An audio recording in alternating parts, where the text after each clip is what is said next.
أنا القرآن رباني وعلى في الورى شاني أنا القرآن أدبني أنا القرآن نقاني أنا القرآن أدبني أنا القرآن نقاني.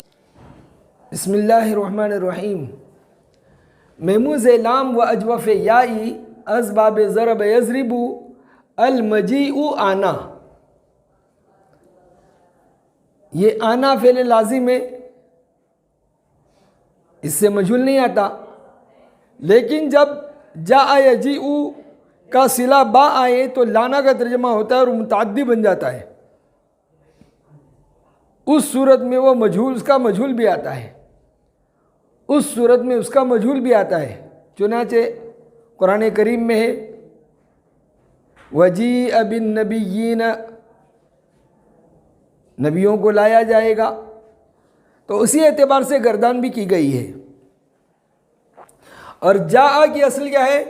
جاء، یعنی عین کلمے میں یا ہے اور لام کلمے میں حمزہ ہے، اس لیے کیا ہوا؟ محموز لام و اجوف یائی.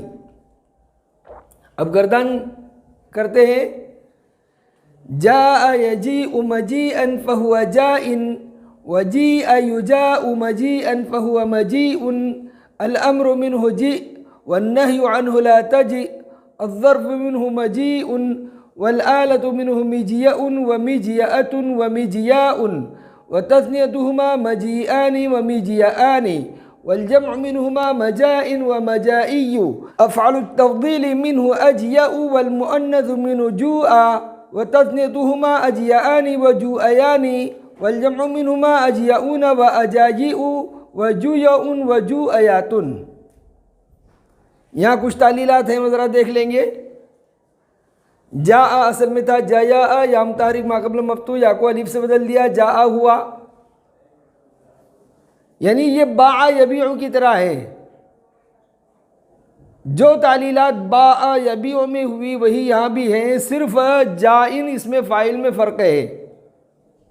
جس طرح ہم نے یبیع میں کی، یبیع تھا، ایسے ہی یجیء تھا، یا کا کسرہ جیم کو دیا یجیء ہو گیا. جائن میں کیا تعلیل ہوئے دیکھیں گے. جایا سے اس میں فاعل اصل میں تھا جائیئن، ضاربن کے وزن پر، یا الف زائدہ کے بعد واقع ہے، اس کو حمزہ سے بدل دیا. ہم نے ایک قاعدہ پڑھا تھا کہ بھی جو کلمہ فاعلن کے وزن پر ہو، اس کے عین کلمے میں یا واو ہو اور اس کے فعل میں تعلیل ہوئی ہو، تو اس یا کو اور واو کو حمزہ سے بدلتے ہیں. اس لیے یہاں ہم یا کو حمزہ سے بدلا تو کیا بنا؟ جائعن. اب یہاں دوسرا قاعدہ متوجہ ہوا کہ بھی دو حمزہ کلمے میں جمع ہوں، دونوں متحرک ہوں، ان میں سے اگر ایک بھی مکسور ہو تو دوسرے کو یا سے بدلتے ہیں. چنانچہ یہاں پہلا ایک مکسور ہے، اس نے دوسرے کو یا سے بدلا تو کیا بنا؟ جائعن. اب یہاں رامیون کا قاعدہ جاری ہوگا. اس کو ہم دو طریقے سے دیکھ سکتے ہیں.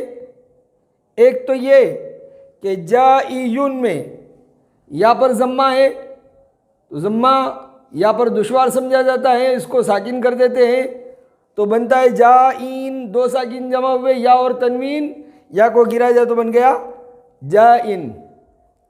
اور اس کی تعلیل ہم دوسرے طریقے سے اس طرح کر سکتے ہیں جو 25ویں قاعدے میں ہم نے پڑھی کہ بھی جو کلمہ ایسا ہو کہ جس کے آخر میں یا ما قبل مکسور ہو تو حالت رفع و جر میں اس یا کو گرا دیتے ہیں اور عین کو تنوین دے دیتے ہیں. چنانچہ جائعن سے یا کو گرا دیا اور عین کلمے کو تنوین دے دی، بن گیا جائن. دوسری بات، جن کلمات میں حمزہ ساکن آیا ہے اس میں حمزہ ساکنہ کے قاعدے جاری ہوں گے. چنانچہ جئنا جئتا جئتما، ان میں حمزہ منفردہ ساکنہ ہے، اور حمزہ منفردہ ساکنہ کے بارے میں ہم نے قاعدہ پڑھا کہ جہاں حمزہ منفردہ ساکنہ ہو ما قبل کی حرکت کے موافق اس کو حرف علت سے بدلنا جائز ہے.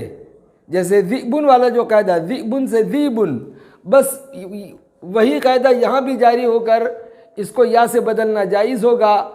جئنا جئت جئتما جئتم کو جینا جیت جیتما جیتم، جیتی جیتما جیتن جیتو جینا پڑھ سکتے ہیں. اسی طریقے سے حمزہ میں بین بین قریب اور بین بین بعید کے قاعدے بھی جاری ہوتے ہیں. چنانچہ حرف مد کے بعد الف کے بعد حمزہ میں بین بین قریب جائز ہے. اس حمزہ کو حمزہ کے مخرج اور اس کی حرکت کے موافق حرف علت کے مخرج کے درمیان پڑھنا جائز ہوگا. وصلی اللہ تعالی علی خیر خلقہ محمد وآلہ واصحابہ اجمعین.